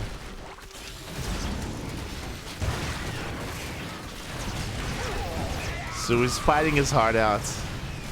He's doing what he can. He's doing all he can, Poppy. But it's too much, and Special, I want to say that he's done it. I want to say that he has been able to claw his way back into this. For the most part. There's not enough energy for fungals. The infestors go down. The Vipers as well. The Ultras on their own. They do nothing against this army. And Special is going to be taking game 2. He will tie up the series 1-1. GG gets called. And Special takes down Su in game 2. GG. Oh my god. GG. Again, Su just a little bit too... stubborn, with his army composition. It took him a very long time to throw down a Spire. It took him a very long time to get into Infestors as well. So again, he was just trying to force the issue and try to hammer that win in, and alas, did pay the price for it, for overextending a little bit too often, and for not taking up as much as he could have. So really well done by Special to be able to weather the storm for so long, to just kind of take all those hits and eventually start asserting himself in the second half of that game. GG. GG, well played. Now the question is Keen ready?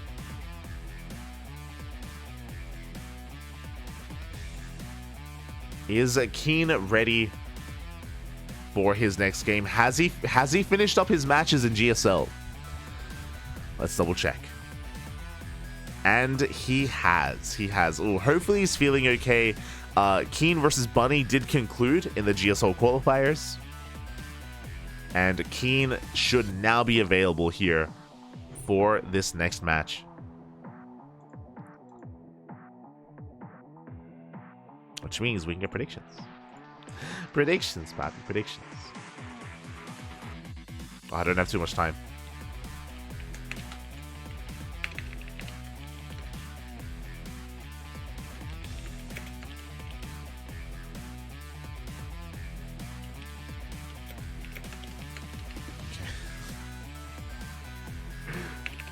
Alright, we're getting ready.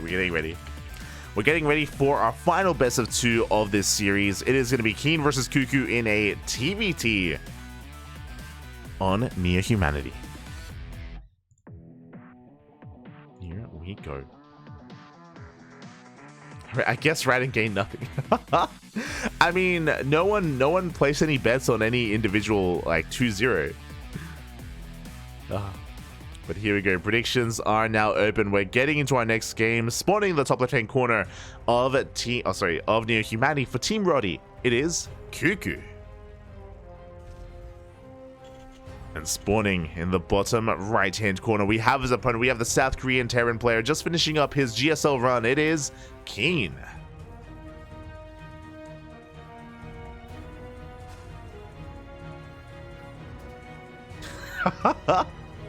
CuKu about to be hit by kinetic energy. Kinetic energy. Aye. Here we go. Predictions are open for the next minute or so, so place your bets in the chat on how you think this is going to go. We're going to see a 2-0 from either player or a 1-1 in the end. Again, looking at the GSL brackets that Keen just went through, I do think that he's in form. I do think that he's going to be coming in as the favored player, but it's a best of 2 and it's loser's pick as well. So I want to believe that CuKu is coming in prepared, is coming in with a plan.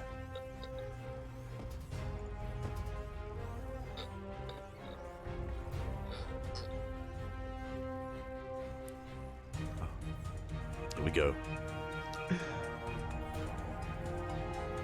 All things rely on Keen. Exactly. I mean, if it's a 2-0 for context, if it's a 2-0 in either direction, that is going to be the end of the series, and that'll be the conclusion of this first best of 7.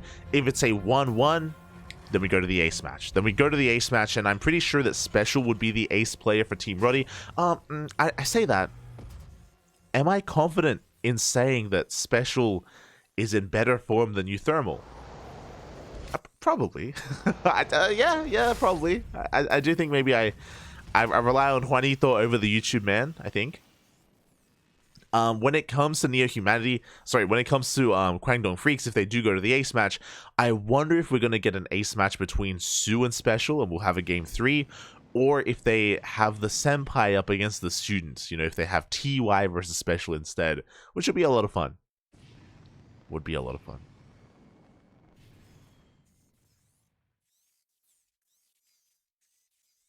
You have to go to the store. Just listen to us on their phone, Papi. Just put your phone on. It'll be fine. As we're getting into this so far, double gas openers from both players, so mirrored builds. Both players will be delaying their CCs on the low ground in favor of faster factories, in favor of faster starports.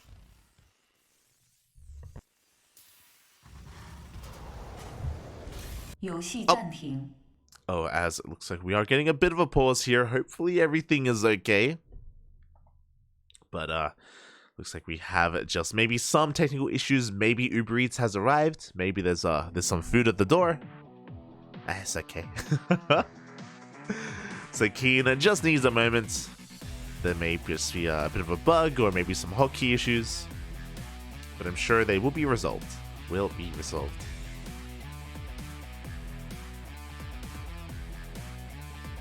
Reminds me of how I would have Pro League on audio only while walking to uni. True, I've done that before. I've been in a lecture at university with while having earbuds in and listening to I think it was like StarCraft King of the Hill. I'm pretty sure it was StarCraft. Was it something else? It was either StarCraft or maybe StarCraft Clan Wars. But I would have that while being in a lecture. That has happened. Ay. It's fine. Don't worry about it, Papi. Don't worry about it. Oh, looks like the players are ready. We are getting back into this. Look, I had to watch it live. I had to listen to it live. It's not my fault.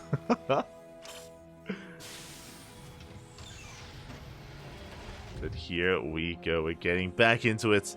And again, so far we did have mirrored openers, but as we are getting into the later stages of this game, we are actually continuing to mirror each other. We have Cyclones in production with our initial starports. We have a Special going for a medevac, going for a bit of a drop.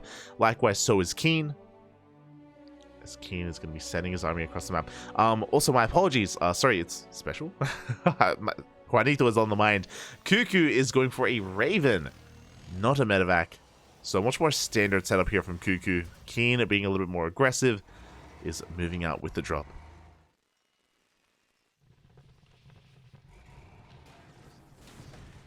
He's got his Marines. I believe he has a Widow Mine in that drop as well. As he dips into the main base, though, there is a Cyclone in position. Gets a lock on, and it will force Keen back. Oh, sorry, it was a Hellion, not a Widow Mine. Regardless, he'll be forced out of the main base. And CuKu has deflected the aggression of Keen. On top of that, Keen was also able to get eyes on the army. Able to get a read on what was going on. CuKu similar here to his opponent. Oh my god! Both players, they throw down their third bases instantly. Very fast thirds here from both Keen and CuKu. Great minds though. They think alike. They do think alike. As outside of the drop play, things are looking pretty even between the players. I think I would give the slight edge to CuKu just because he does have like better production or a head start when it comes to his Ravens, because he didn't waste any time or spend any time on the medevac. So he's got a nice little head start there when it comes to his second and potentially even third Raven. In the main base, CuKu being very bio heavy, throws down 2 E-bays. Love to see it. And Keen is the first player to actually get into Viking production. Okay. Already going to be working on that air control. And it's a pretty major part of TVT. I'm a little bit surprised. You know, we are getting into Neo-Humanity, and a map like this can be cut in half. It can be a bit of a slower, kind of macro-oriented game, or very hyper-aggressive. And I was expecting, you know, cheese. I was expecting maybe proxy Raxes. But no, everything is kind of above the board. Above board, even. As CuKu's getting away with quite a lot of greed. He was able to get into double E-bays. He's going into stim, 1-1. Keen quite behind in that respect. Just still working on his own engineering base as well. So there is going to be a window where CuKu has the upgrade lead. It's not the biggest of deals. As you can imagine, like a lot of these fights do still come down to tank positioning. But Marines can swing a fight in their favor. As Keen is getting his third base up and running, and so is CuKu.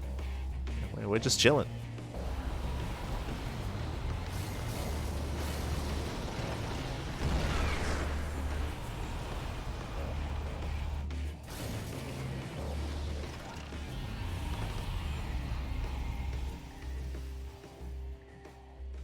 Tanks are just getting in position. Bases are getting fully operational, and we're in a TVT. Slow and steady. Keen is moving up, but I think he's only moving out just for control of the Xel'Naga, as he is able to catch all of those Reapers. Replaces the Reapers with a Marine of his own, and he backs off. Keen now does have control of both Xel'Nagas, and CuKu is going to be vying for that control, as both players just establish their third bases and get into the swing of things.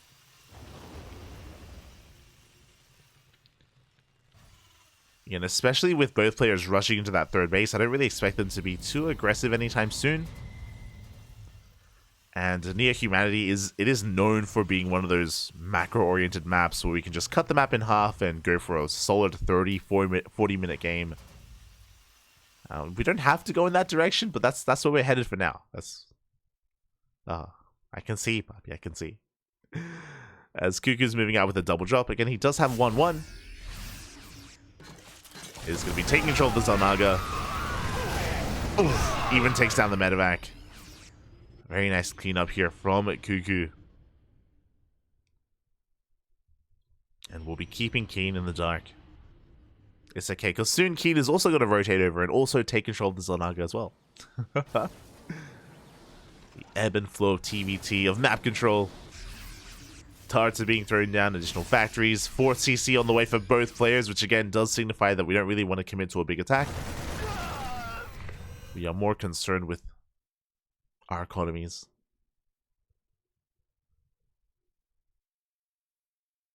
And I kind of like the position, or I like this overall for CuKu, just because in general Keen is a more experienced player, and I want to believe that he does have, you know, or he can overwhelm CuKu in an earlier game. So I like that CuKu is going to be going toe-to-toe with Keen in a late game scenario, which I don't know if we've ever seen that before.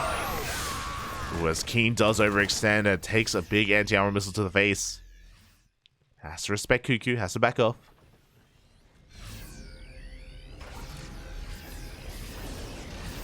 But yeah, we're just kind of like skipping. It's like no rush 15 minutes sort of thing, right? Like, where we're just skipping like the early aggressive portions of the game, and it's going to come down to like these big army engagements instead. And I want to see what CuKu has to offer. I want to see if CuKu can go toe-to-toe with Keen. Again, CuKu is more of a younger player, more of an up-and-comer in Europe. And he has the opportunity here to really showcase himself against a veteran like Keen. Here we go, the rocks are being knocked down, Keen being active on the map. So plenty of Vikings to work with, he has his Ravens as well. He is going to be spotted by CuKu. CuKu coming in for a surround. Big disables on those tanks. Oh, but CuKu is not siege. Can he get on top of that tank line? It looks like he barely can. CuKu will clean this up. Just barely. But the Marines of Keen.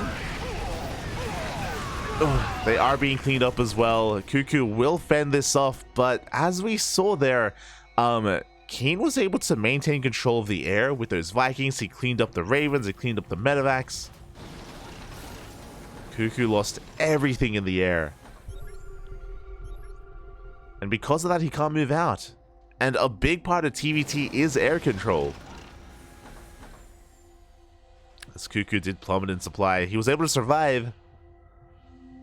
But again, he still has to work on remaxing, rebuilding. Interesting. So CuKu's actually not using his starports. He makes 2 medevacs, but as you can see... Okay, no way. It's Keen. Okay. He's going back into medevac production. It looks like he's completely foregoing, like, Vikings entirely. He's aware that he's just a little bit too far behind in that respect. And Keen is going to be able to wedge his way in between these spaces. Going to be within range of the gas geyser as well. Oh, this is a brutal position to break, especially without Ravens. Yeah, 11 SCVs go down. CuKu's going to be able to clean up the drop at least, but these tanks are going uncontested. At the same time, Keen, his main army is pushing through the center of the map, pushing towards that center 4th base. The Vikings land. The tanks are exposed. Ooh, and can CuKu hold on? It looks like with these reinforcements he can. He cleans up the army of Keen. This is still anyone's game. Keen losing the majority of his tanks, and CuKu is going for a counterattack. He's ignoring the army. He's going across the map. Meanwhile, Keen going for a doom drop into the main. Now, does Keen have an army back at home? Does he have enough to defend? Show us, Papi, show us. Across the map, CuKu, he doesn't go for the natural. He goes for the third base instead. Orbital is going to go down. We're basically going for a base trade. Ooh, but this drop in the main is not working out for Keen. He gets cleaned up.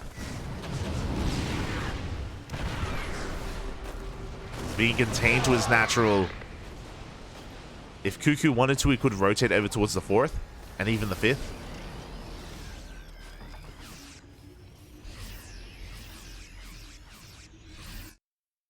Keen, though, just taking more bases. He's going to be saturating that 5th base. The planetary is looking a little bit exposed. Tanks are within range. Big tank shots are going off for both players from both sides. And Keen is looking to collapse on this army. He will hold on to his 4th base. He will save it. And as the dust settles, CuKu, he's down in workers. He's down in bases. Like, Keen has 6 CCs. CuKu's on 4. Keen, he's going to be able to remax, rebuild that much faster. And CuKu is struggling a little bit more. There's the Liberator denying a base. Big anti-armor missile onto those tanks. And Keen, he's breaking on through. He gets on top of the tanks. He cleans up the army. And that is all that CuKu had left. He had some nice moments in this game. I appreciate the base trade that he was initiating. I don't know if he could have broken into the natural at the time. We weren't seeing what Keen had left. We didn't get to see what he had at the natural base. But regardless, Keen, he's snowballing out of control. Anti-armor missile will clip that tank. And Keen is almost maxed.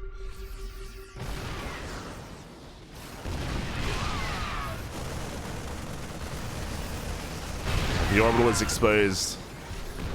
Tanks are going down left and right. Again, things were so close between these two players until we kind of went into that base trade.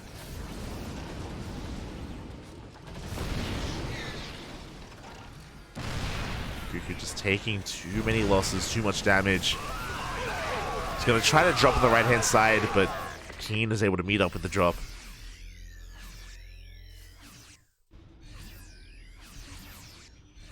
Guys, trying to catch some reinforcements, but CuKu gets caught out instead. Full medevac goes down.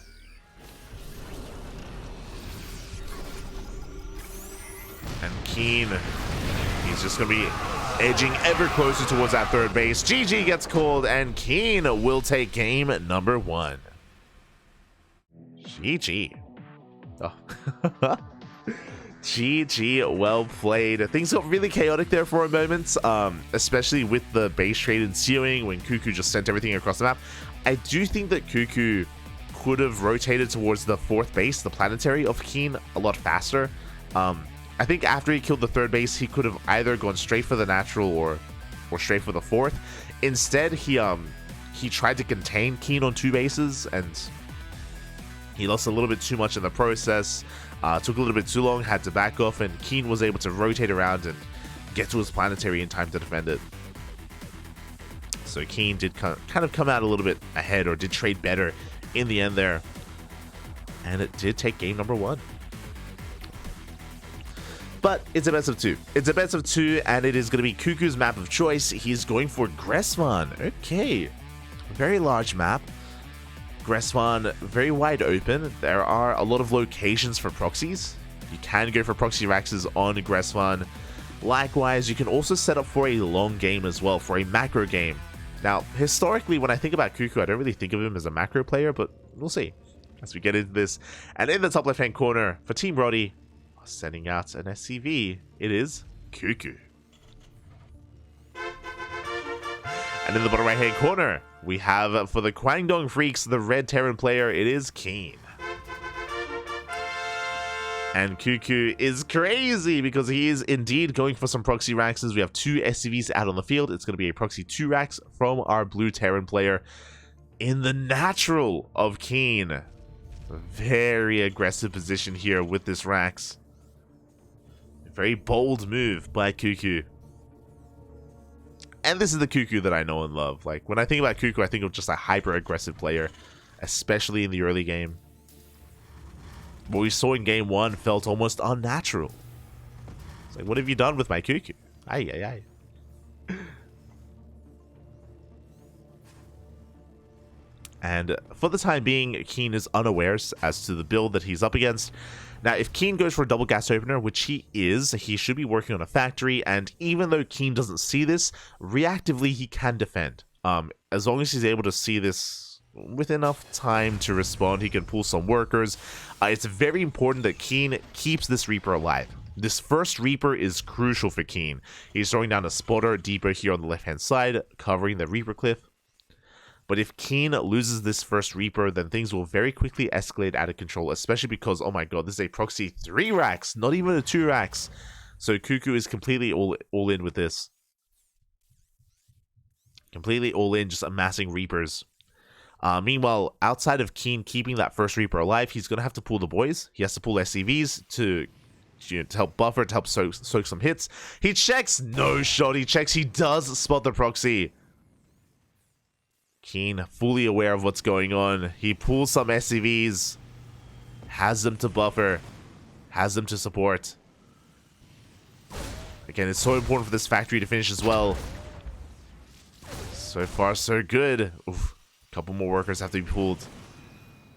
Again, just to make sure the Reaper stays alive. The factory will finish, and a Hellion is on the way. And Keen, he's made it through the first phase. He has survived the first phase. Now, we'll see if he can survive the second. We're about to have 5 Reapers for Keen. Sorry, for CuKu. He's about to have 5 Reapers pushing up the ramp as well. Oh, waste a shot on the depot. The Hellion has arrived. With that, Keen, he has splash damage he's going to be able to repair. And this is looking better and better for Keen as time goes on. He's about to have 2 Hellions.